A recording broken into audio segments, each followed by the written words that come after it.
Good morning, good afternoon, and good evening. Welcome to one of what are really the most central conversations of our time, a discussion about the trifecta of supply chains, sustainability, and we couldn't do this without talking about tariffs. We're also going to talk about how these things come together and are driving what is really a fundamental restructuring of global trade at a scale and pace that we've never seen before. So, welcome to our Supply Chain Risk Outlook 2025. A few hygiene points before we get into the detail. Firstly, those of you that have dialed in will note that you are all set to mute through the duration of the webinar. Having said that, we would really welcome you to ask questions both during the session and obviously also afterwards. So please do use the chat box for questions. If we don't respond to them during the session, we'll come back to you afterwards. And of course, we'll be circulating the slides to those of you that have registered. This webinar is being recorded, and a link to the recording as well will also be sent to you via email after the session. Again, thank you for joining. I'm truly privileged today to be joined by my colleague, Ding, who is a senior director in our EiQ organization with a very deep knowledge of supply chains, sustainability, and really how it all works and how it all comes together. So we're hearing a lot from Ding during our time together today. We have a conversation that is really structured around four central parts or themes. We'll start firstly by talking about the unique operating context that we're all living and breathing today. We'll then go on to look at the supply chain risk outlook for 2025, taking that context into consideration. We'll focus on a few key countries where we'll do deep dives into both the existing risk environment that we're seeing on the ground and also what it really means to trade off sourcing options at this point in time, influenced by tariffs, influenced by deregulation, and a range of other factors. Once we finish that, we'll get further into looking at what this means for your programs, and it's a lot. So we'll be covering this at pace, and I apologize in advance if it's too much information, but please do come back to us if you have any further comments or questions or would like to go into additional detail. Now, jumping straight into part one, which is really looking at the operating context, as I mentioned. This is a context where we're seeing not just a rapid change externally, but also a rapid set of changes internally for sourcing professionals. Both landscapes have been completely redefined. The external landscape and the expectations for you as a responsible sourcing professional redefined in 2025, unlike any other point in time.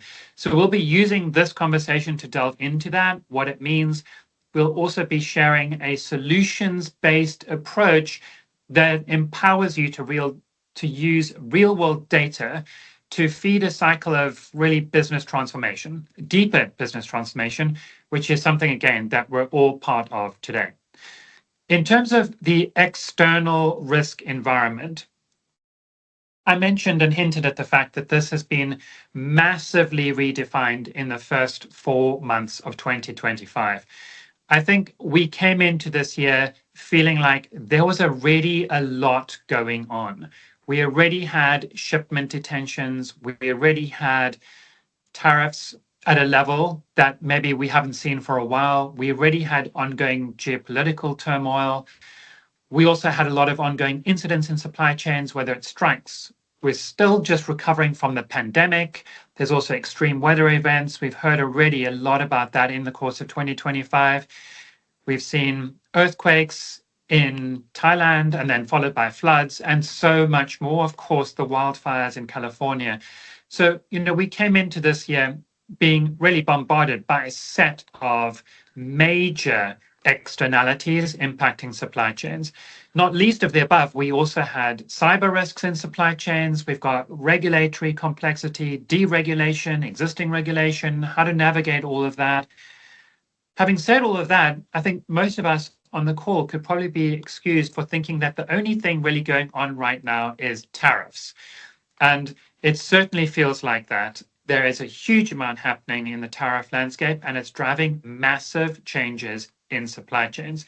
Before we lead into the tariff conversation in more detail, I do just also want to acknowledge one other big white elephant that sat in pretty much every room, which is the one of artificial intelligence.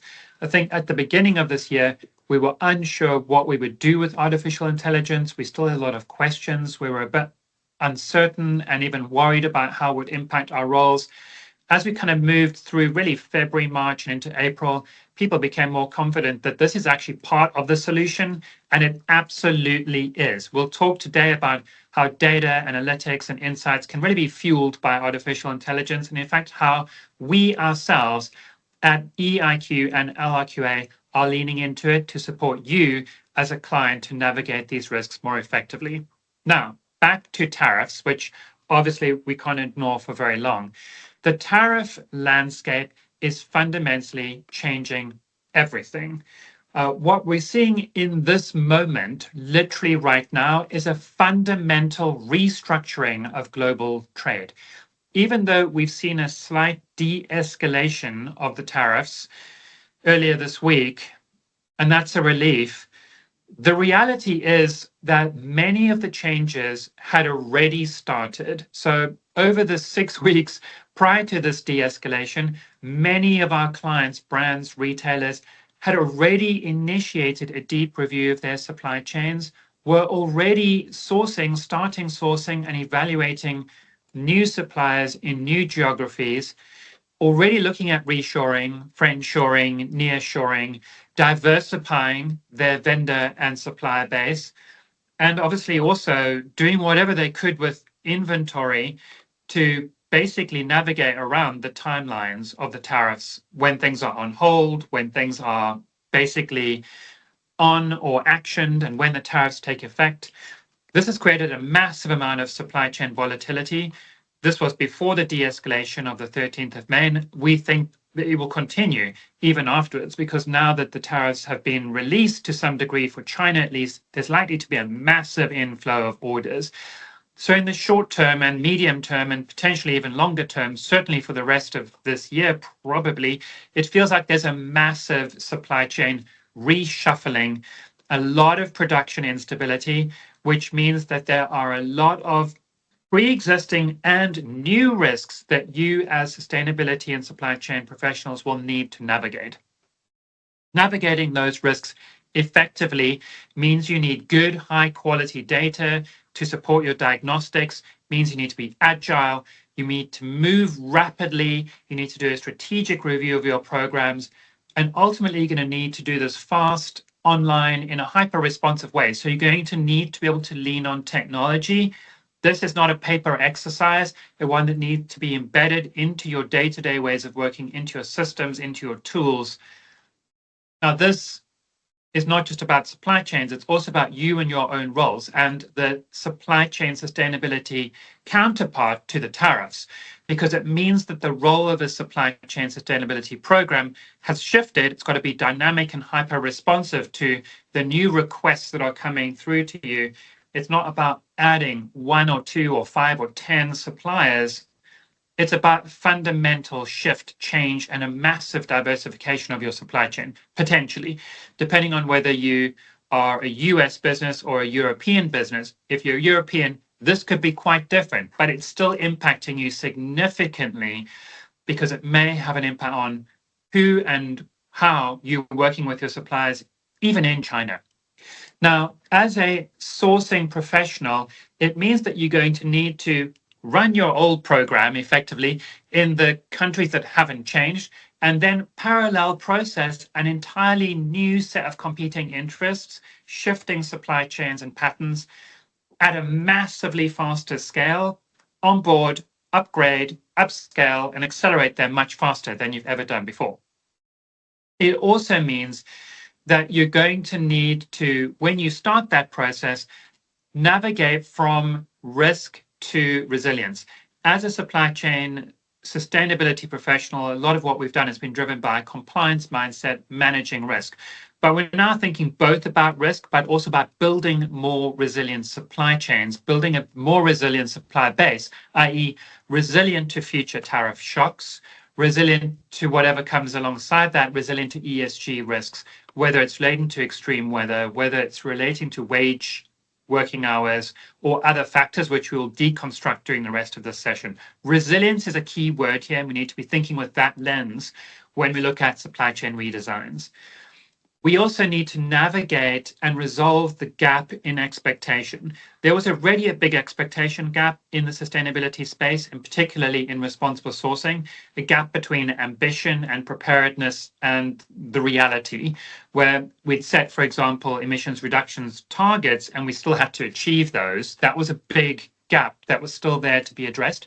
Now we have an even bigger gap because many of the targets were set are now being rebaselined with a shifting supply base. So where you set as a company goals to do X, Y, or Z on a sustainability perspective for your supply base, they're all shifting. And so we're going to have to figure out how to resolve that gap in expectations that came in particular. It was there before, but it's been accelerated by the fast-changing geopolitical landscape and the trade-offs that come from these tariff discussions. Now, it's not all challenge. There are opportunities, right? And one of the biggest opportunities for a sustainability professional is to leverage what should hopefully be deep trust-based relationships that you've built with suppliers.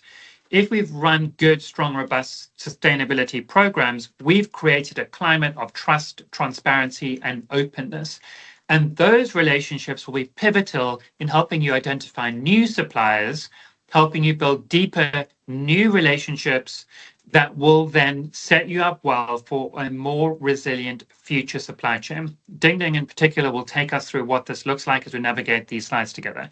Ultimately, what this means is that you have the tools today as a sustainability professional focused on supply chains to do what we've been really looking to do for many years, decades in fact, which is really mainstream sustainability into the day-to-day business decision-making process. It's central to tariffs, it's central to managing expectations, it's central to sourcing decisions, go, no go decisions, it's central to deep trust-based relationships, and it can be a central part of your business transformation agenda as you navigate the diversification and trade-offs discussion with the core business functions. Now, having said that, let's get into the detail of our discussion today and start looking at the supply chain risk outlook that you are navigating as a professional and that's influencing how and where you source. What we will do in particular here is help diagnose some of the pre-existing current supply chain sustainability risks, i.e. your exposure. And in parallel, I guess we'll kind of be testing your appetite for change. Are you comfortable moving from X to Y geography? And do you know and understand what the implications will be for a supply chain? As part of this, we'll be leveraging our pre-existing data from the EiQ platform, in particular, the geographic risk data and the product risk data, geographic at a national level and subnational, and also, of course, insight from our Sentinel adverse media scanning tool. Now, the good news is we've been working diligently behind the scenes to equip you with the very best information. So this year, we have released 14 new geographic risk indices. We've also released 10 additional subnational risk indices, particularly focused on the US region, because we know that this will be a key environment for home shoring a lot of production down the line. We've also added 100 plus new product risk scores, mainly focused on agriculture, so food, which is a critical part of the supply chain narrative. And of course, we've massively expanded our Sentinel coverage to an additional 200,000 plus sites, now well over 500,000. And the logical framework for this, just a reminder on the next slide, if you haven't known this already, is that we look across now more than 100 different geographies, covering 90 plus subnational environments. Over 40 different issues are covered. And for all of that, we're looking at consistently everywhere in the EiQ platform the pillars of labor, health and safety, environment, business ethics, and management systems. So we'll be leveraging data from each of those 5 different pillars from all of these geographies, nationally and subnationally, as part of this narrative that we will share with you, where we talk through how the risks have changed over time and how you can use that in your thinking about how to diversify your supply chain and build resilience into your operating model. Now, with that, I'll hand over to the true genius of this discussion, Ding, to take us through some further detail on the current risk landscape. Thank you, Kevin. Hi, everyone. Ding here. Very happy to be back again this year to talk about the topic that we deeply care about a lot and spend a lot of time thinking about this. And hopefully this will be another beginning of many, many sessions we're gonna have throughout this year. Let's take a quick look at the overall risk outlook for 2025. A few reminders. One, the risk ratings for 2025 will be based on the audit data collected in 2024. We categorize the risk ratings into 4 bands: extreme, high, medium, and low. Kevin mentioned that we cover both geographies and also subnationals. In fact, this year, we're going to introduce 3 more countries that we're releasing subnational scores. They are Turkey, Italy, and Mexico, in addition to US, China, India, and Vietnam that we have been offering in previous years. So take a look at the map. Your first reaction probably be, oh, still a lot of reds and oranges. That's right, because with all these changes and transformation, the implication on sustainability performance is also, obvious. Actually, nearly half of the countries or geographies are still rated as high or extreme risk. And key sourcing hubs, as you can see here in Asia, Africa, Central America are all still mostly remain high or extreme risk. And we're gonna, take a deep dive into some of those key countries later this session. Among others, we wanna, call out forced labor, again, continue to be one of the focus areas.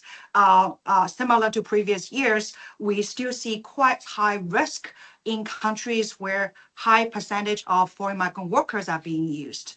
This includes Malaysia, Taiwan, Japan, Middle East, Thailand, some of the European countries for sure, Germany, etc. So issues like excessive recruitment fees, retention of passports, incorrect contracts, etc. Those are still very much there, and we continue to see it through our audits on the ground. But in addition to that, we also see more issues to be exposed for domestic workers as well. So in countries like Turkey, China, workers are being charged for health checkup fees. So still, not as high as the recruitment fees a foreign migrant worker may pay, but that's still recruitment fees that they need to pay before they can join the facility. And, similarly, issues like restriction of movement, restricted access to, drinking water or toilets in countries like India, or even prison labor. Auditors notice some of the components are being shipped from a facility to a prison, and that's how we identify, this type of forms of forced labor that we probably haven't seen a lot in the past. That's an indicator of the progress that we have made over the years. However, with that all being said, we're actually entering a very interesting time period that we probably have not seen before. And this implication on global trade is just unfolding. Maybe I'll hand back to Kevin to talk a little bit about the tariff and impact. Thanks, Ding. And what you've highlighted was a already challenging risk environment. It's great to know that we have those additional risk indices for those additional countries, because ultimately this is not just about looking at countries, it's also about looking subnationally at respective provinces or states where the risk profiles can be radically different. And we'll talk further about that in the later sections. But I think what we now recognize is that through that lens of global risks, through the lens of the map that Ding just shared, or the two maps, global and then looking at forced labor, we now sort of superimpose a conversation around tariffs and what the impacts of tariff on global trade will be. We know that it is motivating an unparalleled movement of suppliers and markets. Of course, there's been a slight walk back, at least in the interim, around the tariffs on China and the US, vice versa, walking back from 145 to 30%, but that is still a huge number. 35% or 30% rather is still a highly material number that impacts suppliers, that impacts businesses sourcing from China. As a result, we expect, even though it may slow down slightly, we expect continued reviews of supply chains and continued exploration of alternative markets as part of a more diversified and more resilient supply chain structure. I'm not going to go into all of the different tariffs, what they mean. If you're a professional in this space, you'll be watching this very, very closely. What we know right now is that baseline 10% is there largely across the board.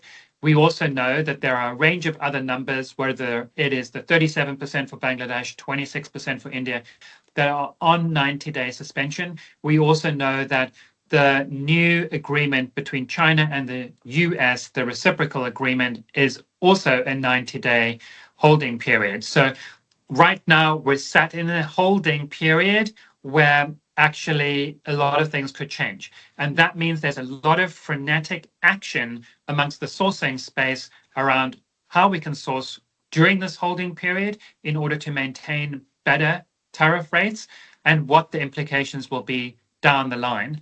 So systematically, businesses are looking at how to move from one to the other and vice versa. This brings with it a set of trade-offs because it's not just about business decision-making and about savings and costs. It's also about, for us in particular, what it means from a sustainability perspective.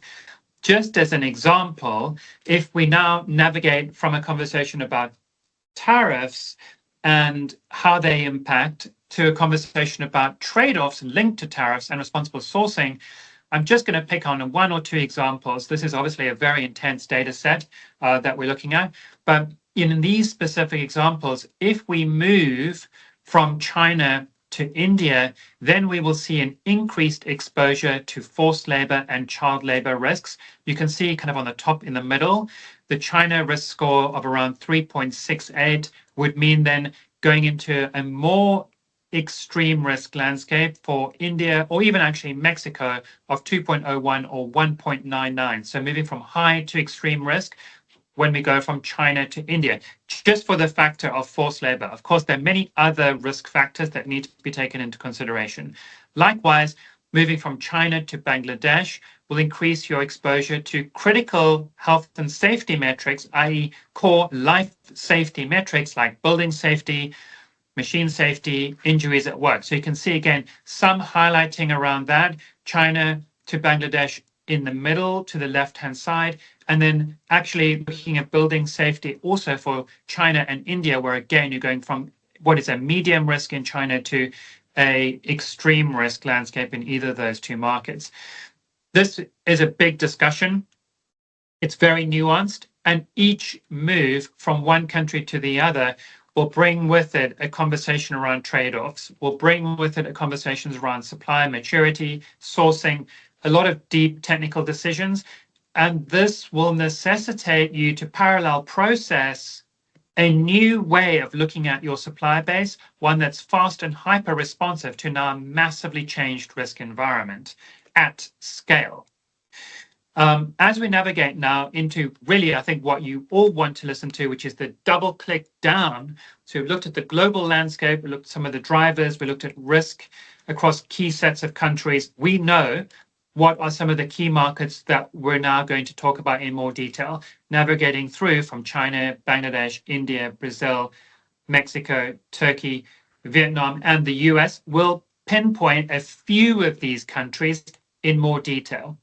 The good news is that looking at alternative sourcing markets is actually not new. This reshuffle is not new.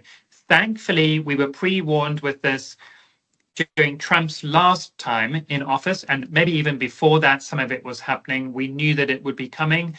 What's different today is the speed that everything is changing at, and how that means you as a leader in this space will need to be a lot more agile, much more quickly, and the significance and scale are much bigger, therefore requiring a rethinking of your program design.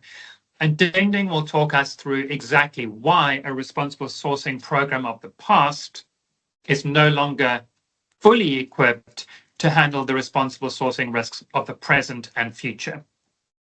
Thank you, Kevin. Yes, like Kevin said, diversification or reshuffle is not new. It happened before.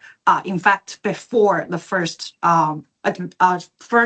Trump's administration, with the increasing labor cost, for instance, in China, and the development in neighboring countries, lots of Chinese suppliers have started looking overseas for investments, and this was accelerated into since 2018, the first wave of the trade war. And you can see from the data on the left-hand side, which is the China's overseas investments in manufacturing sector alone, you can see a significant increase since 2018. The increase can be up by 43% between 2018 and 2023. Take Vietnam as example. Chinese direct investment surged nearly 90% over the past 3 years.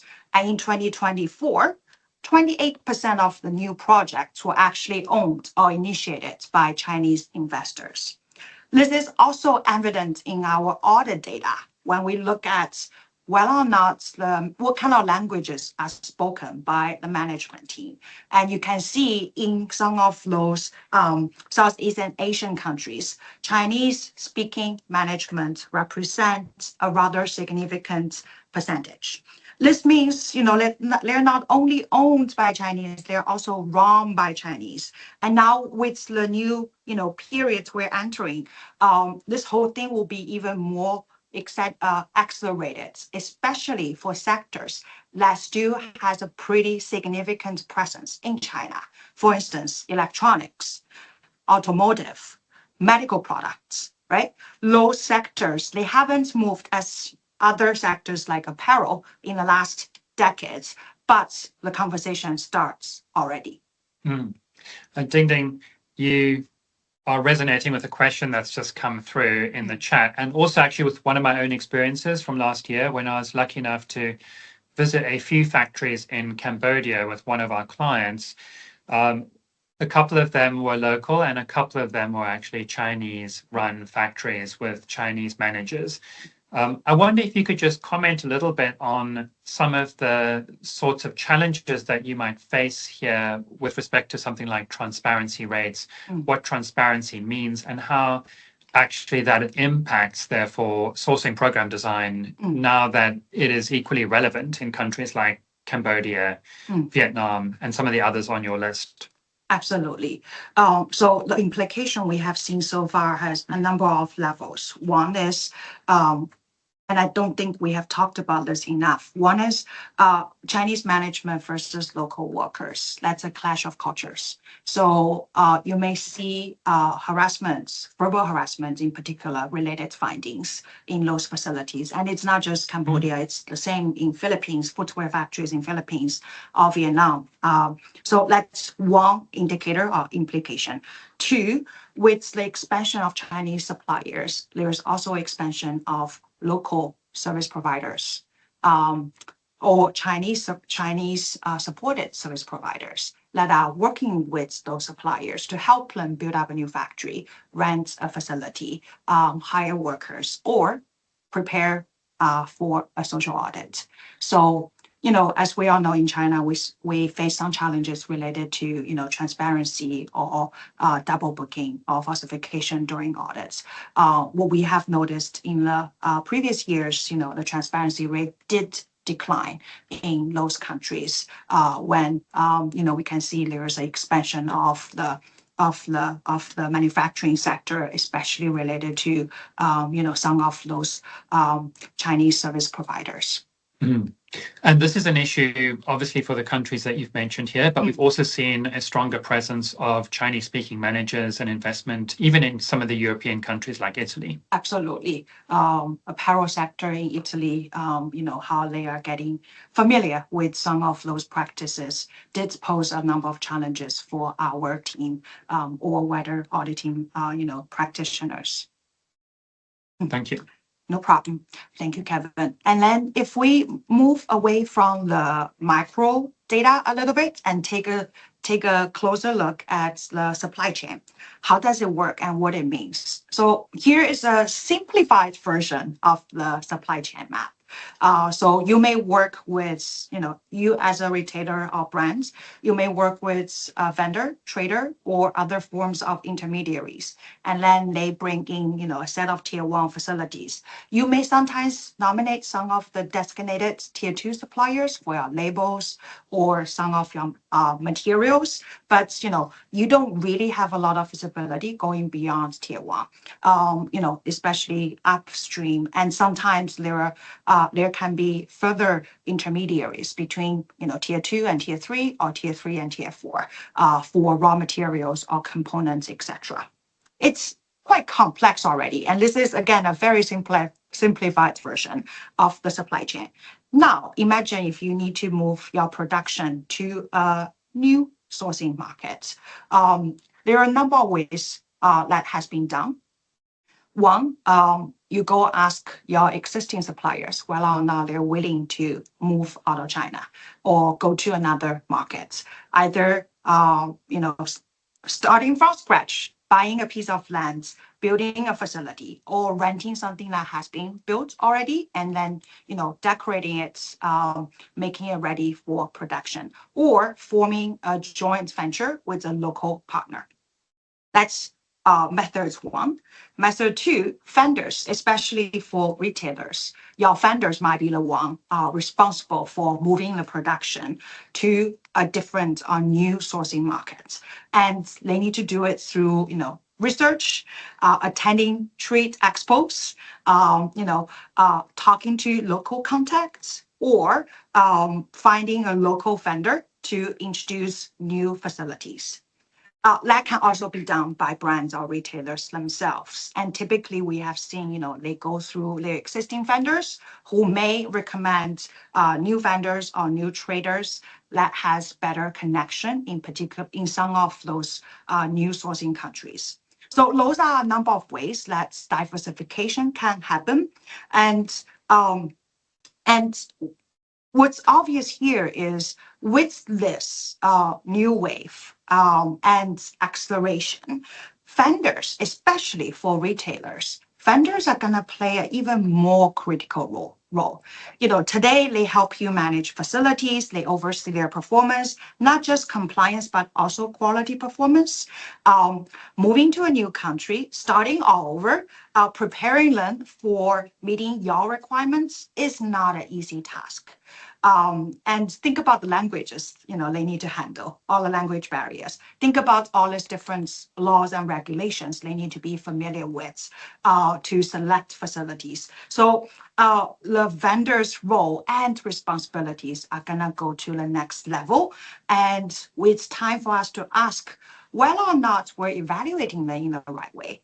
Traditionally, vendors are the ones filling out the CAP on behalf of facilities, right? Filling out the questionnaires. We're not really looking into what they're doing in terms of selecting, managing, and evaluating their suppliers, right? Now with all this new stress, new timelines, new challenges, it's important for us not to forget those intermediaries and rethink how this is going to affect our current due diligence program. Yeah, that's very deep and very provocative, a huge amount to think about. And again, I know there's probably over 500 of you listening, and there'll be a lot of questions, some of which we won't get a chance to cover here. So please do reach out to us if you'd like to go through them offline. But some of the ones that we've kind of pre-seasoned for you that we know you'll be thinking today is, do those vendors and suppliers understand the inherent risks of alternative sourcing markets? We'll talk more about some of these in a second, but where we'd previously unpacked things like transparency, or we'd spoken about some of the wage, working hour, forced labor type risks in the previous few slides, are those known and understood by vendors? Do they even take that into consideration when they're recommending new vendors to you, or when they're recommending new suppliers or factories? Firstly. Secondly, how well do you understand that landscape? And also, how well do you understand the local regulation involved in actually setting up a new facility, setting up a new factory, bring on a new relationship? It's not as simple as actually, we found a new factory, let's go, right? Often there are some of those low-level tier pieces that you were showing that still need to be figured out. How do you get product to that factory, raw materials to that factory? What are the permits that are needed to get that in and out of the country? Permissions? Are there regulations linked to imports or exports? As a minimum, I mean, there's so many other things that will need to be factored in there. Yeah. Secondly, thirdly, with that all in mind, should you be implementing the same due diligence program that you have today for responsible sourcing? Probably your program today is maybe a little bit lighter on the vendor side and heavier on the factory side, on the manufacturing side. That's a big question mark. We'll discuss it more as we kind of unpack the remaining slides, but definitely these three things are three really big watch outs for program design and necessitate maybe a rethink. Fourthly, if the answer to any of the above is no, not sure, then what needs to change? And not only that, but how can we make those changes in a way where we are able to stay hyper agile, right?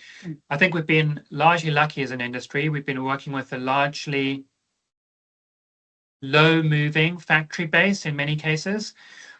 And therefore, we've been able to roll out programs of work. However, this is very different. We need to stay agile, responsive, but also ensure we've ticked the responsible sourcing box, the regulatory compliance box, because shipments may still be withheld right at the border if they are suspected of child or forced labor.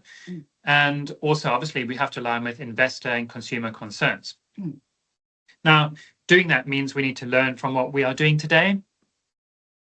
We will still need to run that in many parts of our supply base, but we may also need to upgrade or downgrade certain actions to ensure that we're mitigating risk most effectively from the outset.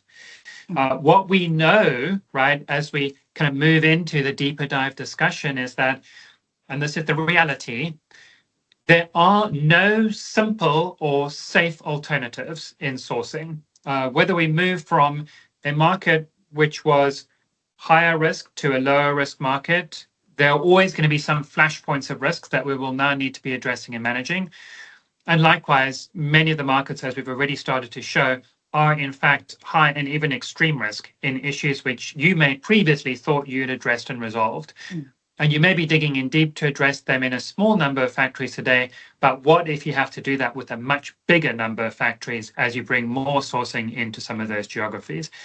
So with that, I'll hand over to Ding Ding to kind of take us in further on a few of the above factories or countries. Yeah. How much time do we have? We still have some time. Okay. 25 minutes. Great. Okay. First, let's take a look at India. India is a very popular choice for many reasons.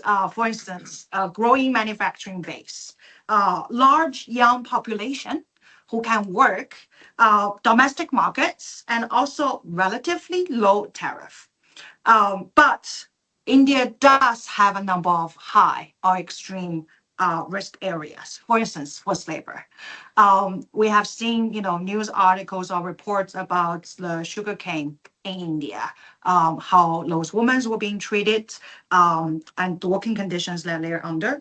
We also have seen, restrictions to domestic workers in textile industry in Tamil Nadu, how their, basic rights like rights to move freely has been violated.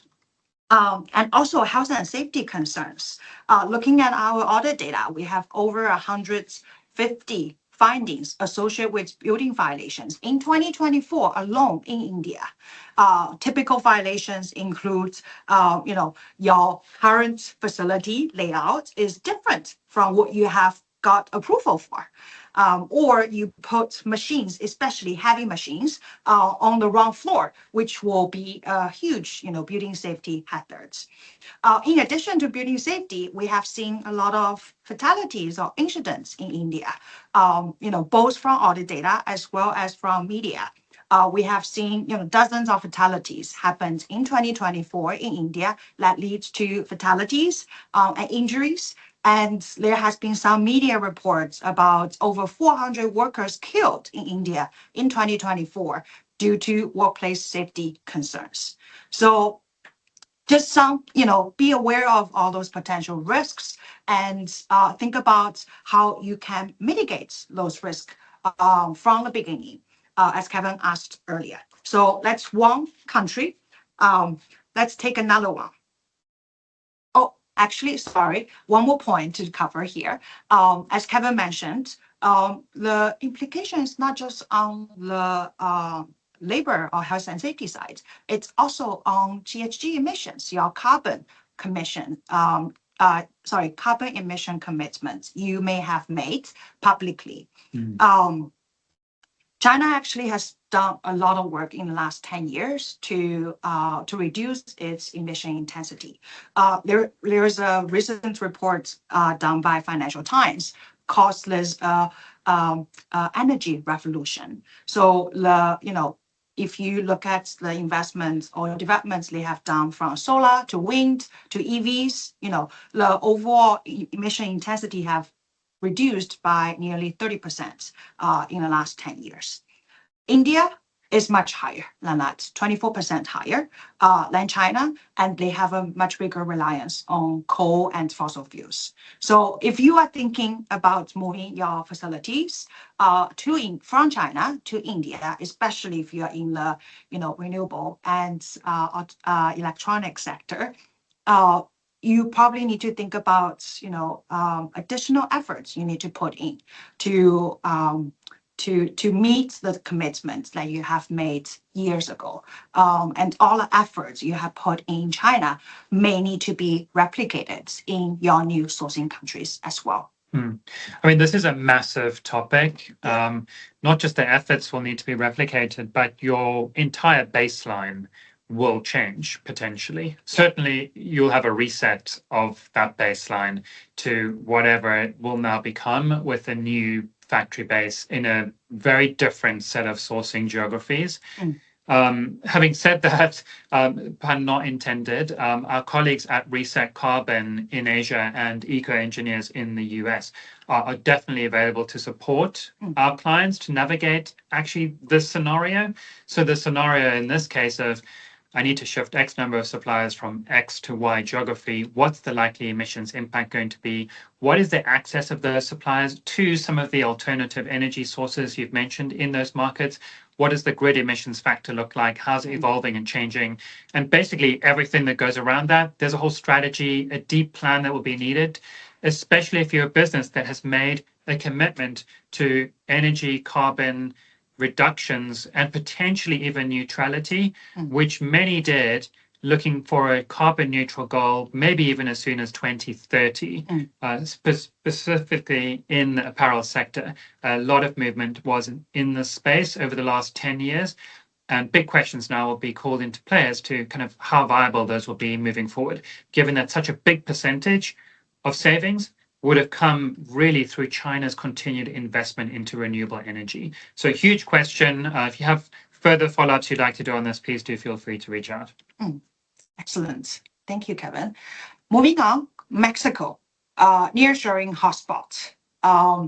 Mexico is also where one of the countries that China's influence has expanded significantly over the last decades. You can see it, in terms of the cargo volumes from China to West Coast parts in Mexico. You can also see just how many automotive related factories that we have opened up, right? And, Mexico also only gets 10% reciprocal tariff, so which is relatively low in comparison with other countries. And similar story, Mexico is not risk-free. Actually, Mexico is high or extreme risk when it comes to a lot of those labor, health and safety, and environmental areas. Just to give you a couple of examples, we have seen a lot of incidents being reported in Mexico related to strikes, related to harassment, abuses, discrimination, etc. So all those, again, similar issues that we may see in other countries. Mexico is not any different. We do want to spend some time to talk about US as well, home sharing. And there has been a lot of discussion about moving factories back to the US. So what does it mean? What kind of risks that we might be looking at if you are, opening up a facility in the US? US is considered high risk for a number of labor and health and safety areas in the supply chain. For instance, US is one of the few countries that actually legally allow forced overtime. That's one of the very common violations that we may see from our audits in the US. US also done a good job of tracking the injuries or accidents that happens in the workplace. And you can see in 2024, there are over 5,000 severe injuries that leads to hospitalization and amputation. You can see the breakdown on the left-hand side as well. We also see a lot of incidents being reported in 2024 related to harassment, discrimination, for instance, racial discrimination. Actually, US is one of the few countries that drug testing is quite often used during the hiring process. So yeah, and other issues like sexual harassment. So here are some examples that you can see here that speak to some of those challenges. In addition to all that, the new labor policies may have further impact on the supply chain, not just supply chain of goods, but also supply chain of people. There has been a number of reports and studies showing the mass deportation may have implication on the labor shortage in key sectors like construction, agriculture, hospitality, where undocumented illegal migrant workers actually make up a quite substantial portion of the workforce. So the mass deportation may create significant labor shortage. And the labor shortage will then increase the demand for labor agencies to supply workers instead to replace those, those deported workers. They need to be legally authorized. They can be temporary or contract workers. So we actually have seen that from our audit data as well. So in the middle graph, you see the percentage of US facilities use labor agency. The percentage is as high as 53%.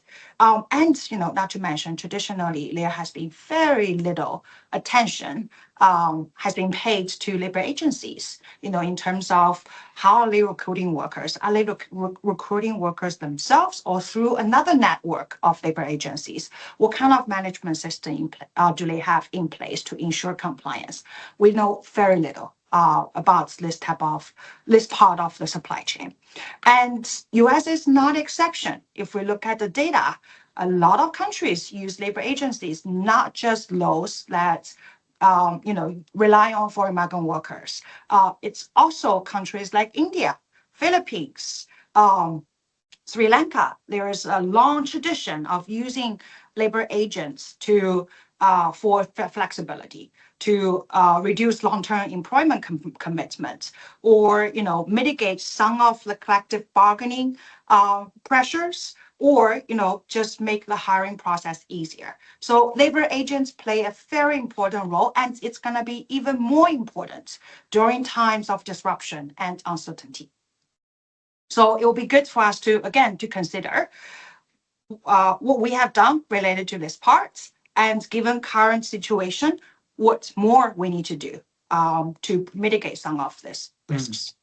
So in short, the, let's say, exit of undocumented immigrants will open up a gap in the market where it will need to be filled by legally authorized immigrants that are sourced with support from labor agencies. and therefore more diligence on labor agencies and their practices will be a key part of future program design if it's not already. Correct. In addition to that, we, as Kevin mentioned, we introduced a set of US specific indices using public domain data and using our own methodologies. This will become very relevant as you think if you consider US as a home shoring spot. Some of those issues may be very, very relevant.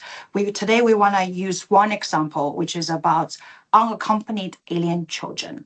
Unaccompanied alien children refers to children that have no lawful immigration status in the US. They're under the age of 18 and they have no parent or legal guardian in the US. So they show up on the border. And we have seen a significant increase in those kids crossing the border since COVID. The number is over 300,000 kids in that category between 2021 and 2023. There is a data set made public, and the data set includes country of origin, so where do these kids come from, gender, date of entry, date of release. They will be released to a sponsor, either their parents, close relative, or not close relatives. So we also include the relationship of the sponsor and also the zip code. So where do they release to? Not just at the state level, but as as granular as county level can be made available. So significant increase in those kids, and you can see here on the right hand side the increase of children between the age of 0 to 12, which is the blue line in the graph at the bottom right. They increased to nearly 25% in 2024. We take this data, we develop methodology that looks at the vulnerability of those kids at state level. And we look at a number of things. First, percentage or ratio of children released to non-parent or distant relatives. So your kids are sent to, a sponsor that might be a friend of their parents. Second, because the state level might be averaged, right? So you don't see a huge difference between one state to another. Alaska is very, very dark because the number of kids sent to Alaska is quite small. So percentage-wise, it's an outlier. Mm-hmm. So to balance that, we look at county level. How many counties where 95% of those unaccompanied alien children was released to a non-parent sponsors? So if you are Mississippi, you have a lot of counties where vast majority of the kids are actually released to not your parents, to a distant sponsor. That would be a risk indicator. Why are those kids sent to there? And with such a high percentage concentration. So that's another thing we look at. Third one is to look at the country of origin, the inherent risk of those children. There are many reasons for them to cross the border, to travel all the way to US. Many of them come from Central America and South America. Common reasons can be poverty, human trafficking, climate risk. So we look at the data we have and then use those 7 factors to calculate inherent risk of those children. So if you have a large percentage of children coming from very high risk countries, then those kids will be higher risk, as well. So that's the reason we want to count that in. And lastly, we refer to a data set published by Human Rights Watch. They rate each state in terms of children's rights compliance, looking at the law, the regulation, the enforcement, the law itself, etc. So this is a data set that we use to see whether or not kids will be protected in each state or to what extent. So with the combination of those data sets, we formed an index to show the vulnerability of those kids at state level. and you can see results like this. Top states, Massachusetts, Maryland, Connecticut, New York, New Jersey. Bottom states, Mississippi, Idaho, Tennessee, Illinois, and Michigan. And this is the data set along with others we hope clients can use to evaluate those type of risks instead of looking at child labor for the US overall. Just quickly, some of the other data sets that are now also part of the EiQ environment include human trafficking and the Human Trafficking Hotline Index data, SDG as in Sustainable Development Goals data, as well as occupational safety and health data set, wage policies, worker protection policies, right to organize policies, union membership, which is of course critical, and then a child rights compliance data set. So there are a range of other really critical data sets, all subnational, that are now included as part of one's analysis. And I think the key points to really flag here, because obviously this is a depressing conversation, the key points to flag are really unintended consequences. I don't think anyone's intending, right, for more children in the factory base, in the supplier base. But these are risks that exist. They are risks that will need to be navigated by responsible business. They are potentially unintended consequences of some policy decisions. And I think we're all very aware that we're operating in an environment where we have a lot of policy decisions. We also have a very vigilant civil society and media that will be actively looking at these issues, trying to dig these issues out and to put exposés into the market on them. In fact, I think it was the media that helped to get this data set published in the first place. Correct, New York Times. Right, exactly. Thank you, Ding. No problem. Okay, over to you, Kevin. Okay, so in the last few minutes, just a quick snapshot on what this means for responsible sourcing programs.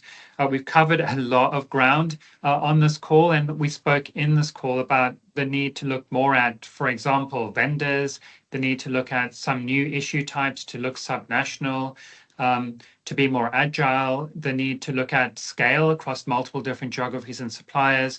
And obviously, this has implications for a responsible sourcing program. I think we're all familiar with this concept of a fast reshuffle. We're all doing that dance already. But what we're challenging you is that there's also a need for a parallel processing mindset. We'll talk about what we mean by that in a second. Now, just a quick recap on that sort of reshuffle and how it's accelerated everything and why agility is more critical. We spoke in the middle earlier about the need and the focus on looking at reshoring, friendshoring, nearshoring. We spoke about inventory being up and down. We spoke about supply chain volatility, diversifying vendor and supplier base. What we know is that this will drive a lot of order uncertainty. Factories will be on one day, off the next day, depending on tariffs. They'll need to make decisions about which clients they work with based on the demand, because there's going to be lots of short-term demand and then potentially no medium-term demand. This means some factories will be understaffed. Some may have already gone bankrupt, actually. Certainly for those that are operating and that are now receiving orders, there are going to be massive amounts of overtime, questions around wages. Yet businesses will still be expecting, brands, retailers will still be expecting, whether you're European or US business or from Australia, New Zealand, or any other market, you'll likely be asking for reduced costs of production and shorter timelines because everyone is under pressure, and most likely delayed payment terms could be quite likely too.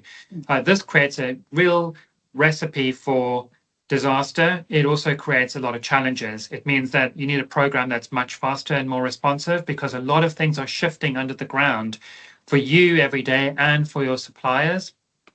So you're going to need solutions that bring quality data in to support with your upfront diagnostic. We've spoken a lot here about stuff that could go into that diagnostic pot, geographic, product, other data. So that quality insight into those diagnostic piece is going to be really important. A solution will need agility, rapid delivery. It'll need really you to be using all of your existing information And this is really important, especially when we think about some of the things we said you as a sustainability professional need to be doing today that you didn't do in the past. And when we spoke about the gap of expectations, a big part of that is about data, leverage and use of data, how good you are at leveraging your previous history, knowledge, bringing that all into a single place, right? Something actually AI does exceptionally well, and then analyzing that for future decisions. So using all of your existing information, we can obviously support in this because we have a lot of information as well. Likewise, strategic review of your program, evaluate whether it's still fit for purpose, and then leaning in on technology to kind of drive the way forward. That's all going to be critical. Now, as part of this, one will be also tempted from a cost perspective, and when you're using existing data to leverage a lot of scheme information, so data from industry schemes like SMETA or SRCP or BSCI, which is great, by the way, because that's absolutely something you're going to need when you crowdsource information about your supply base, whether you've already adopted a mutual recognition program or whether suppliers are sharing this information with you. It'll be a central part of your initial screening, right? Because you have to use everything you can get your hands on. And this is absolutely part of that process. It does, however, come with challenges when it comes to data confidence and quality.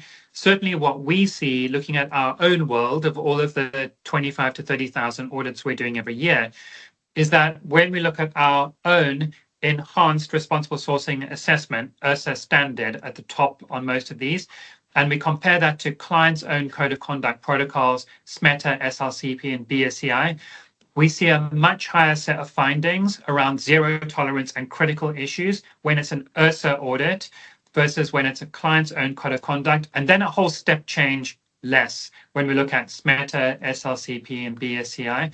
The same applies when looking at zero tolerances, although obviously we'd expect to find less of those, but there's still a big gap in findings. So big questions around quality and confidence that you can have in those respective standards. The same with respect to inconsistent records, which really reflects transparency that you discussed before.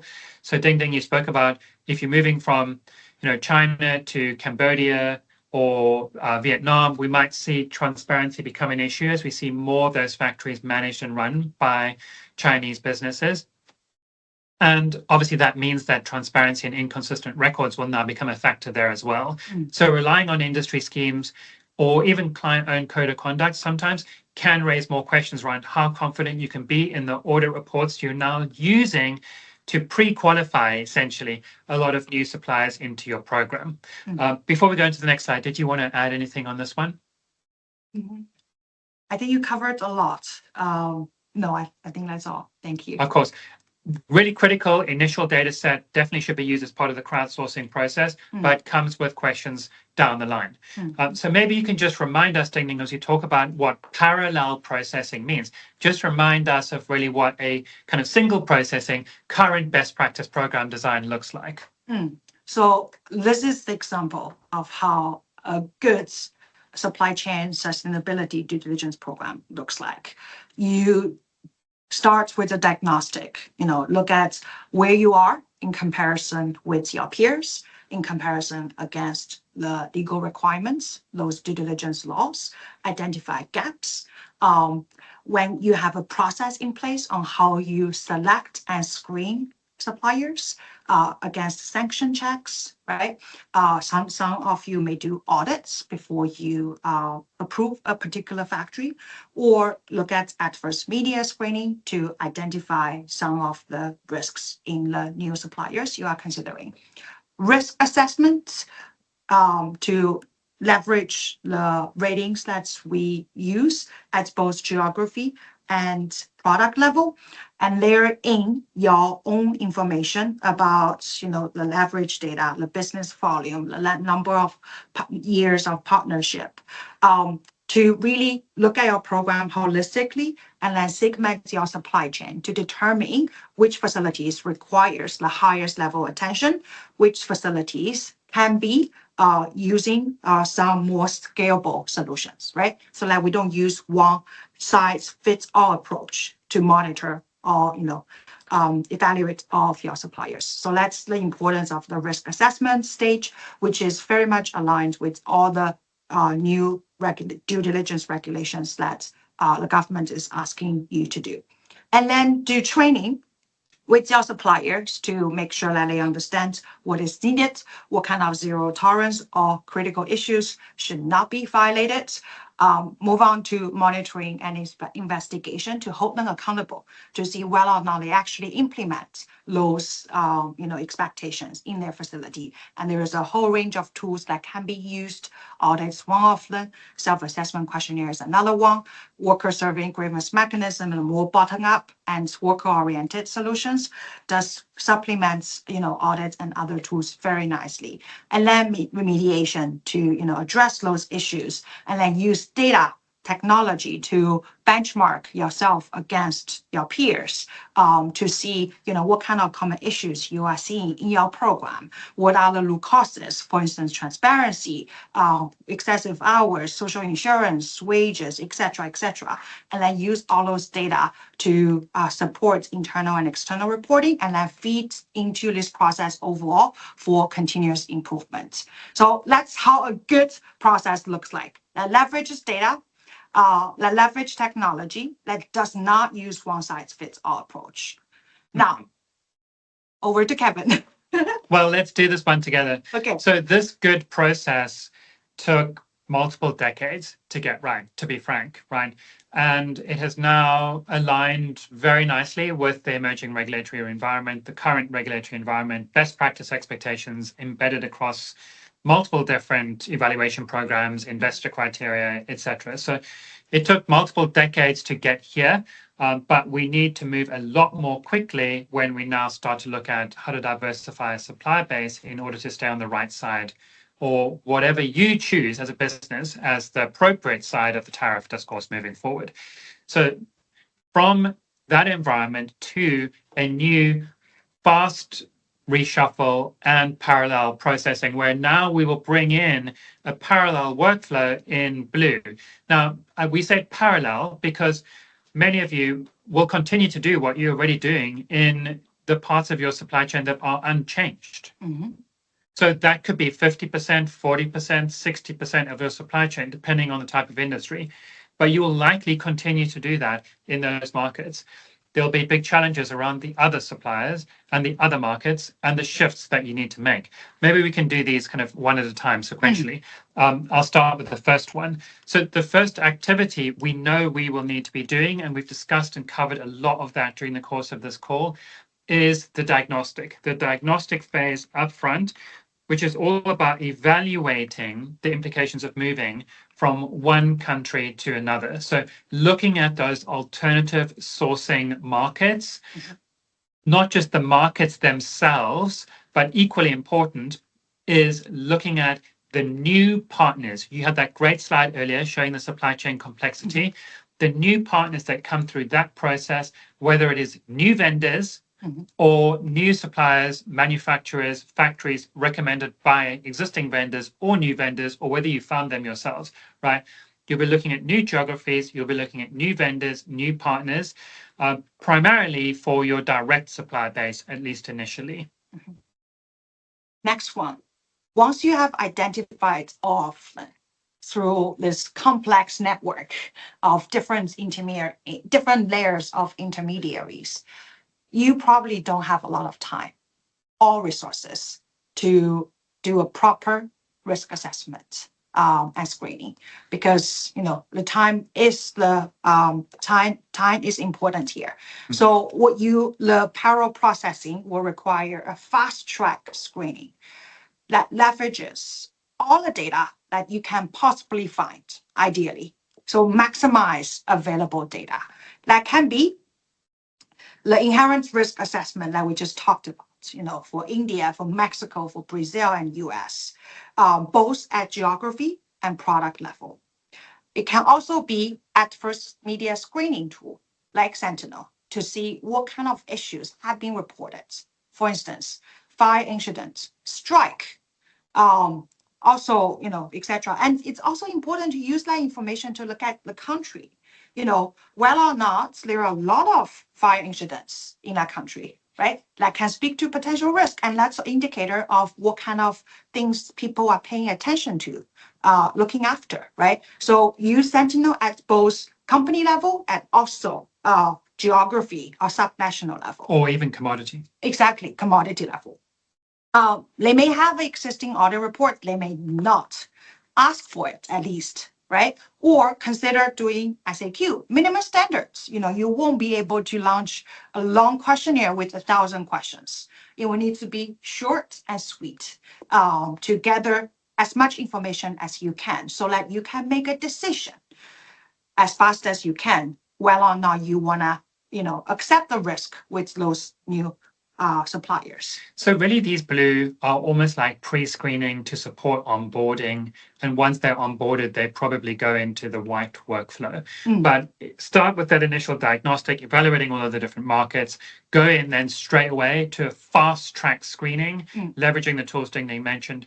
And obviously also here, looking at some degree of partner due diligence. How well do you know the vendors you're working with? What do you need to do to know and understand them better? What are your expectations for vendors, especially when they're making decisions for you about which factories you're sourcing from?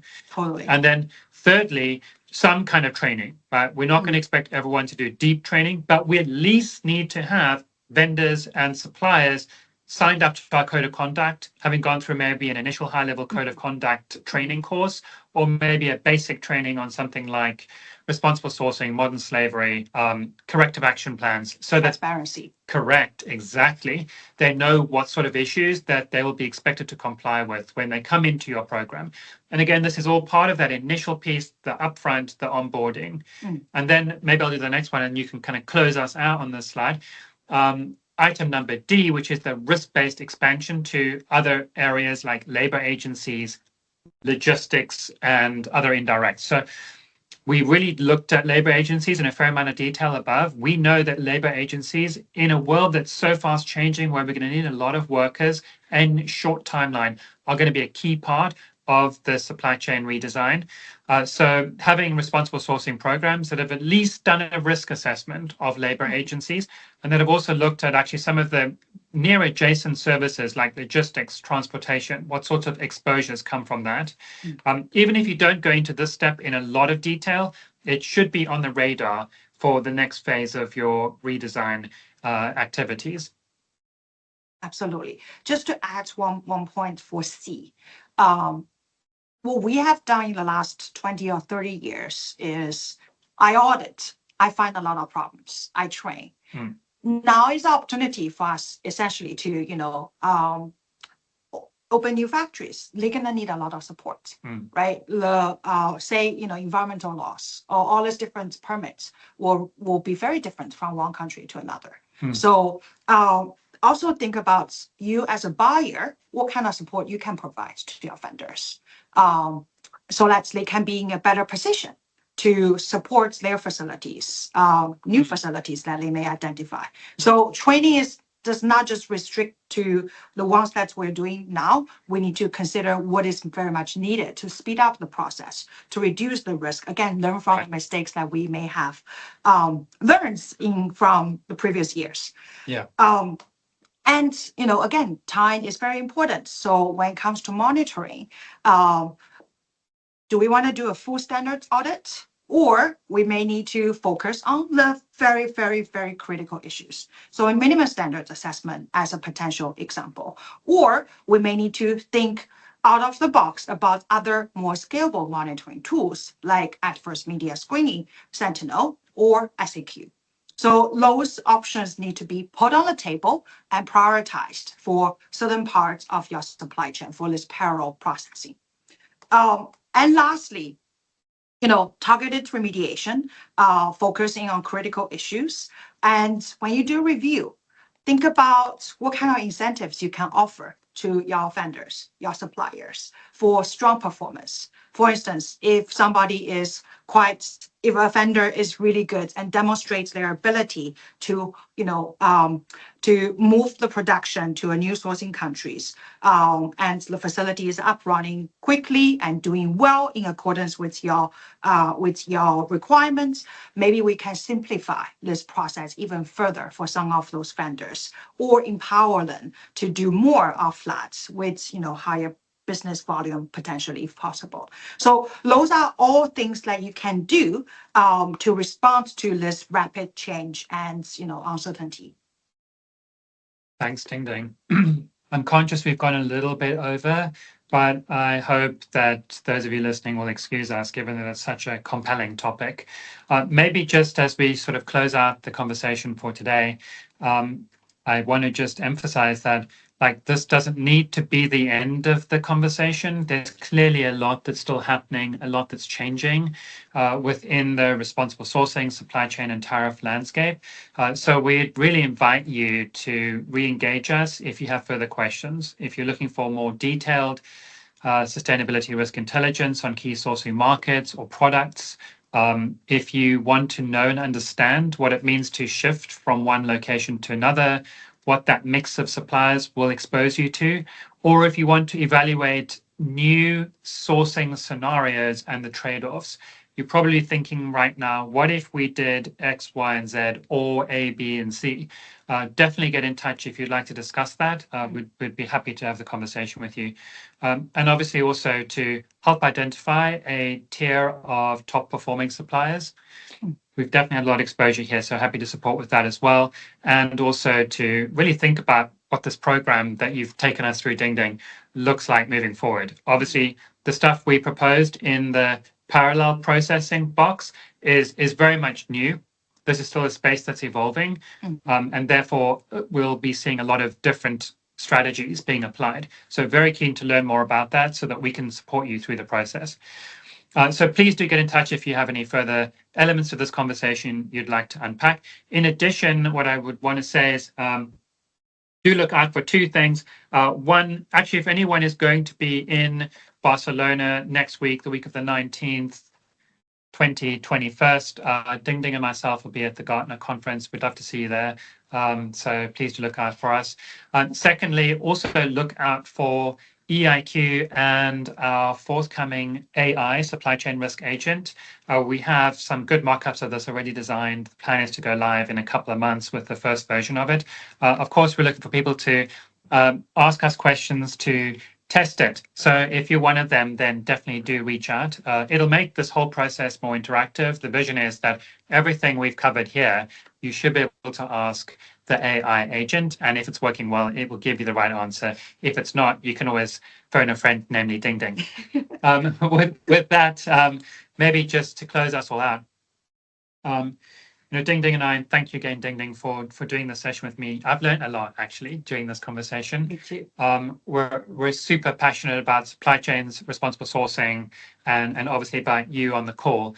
The ultimate goal of everything we do here is to give you total supply chain confidence to support you to navigate this landscape more effectively. So all feedback, comments, and suggestions on how to do that are most welcome. And that includes on any further follow-up webinars that you'd like us to do to go deeper into things like scenario analysis and so on. We look forward to your feedback. But in the meantime, thank you so much for joining. Really appreciate it and have a wonderful day. Thank you.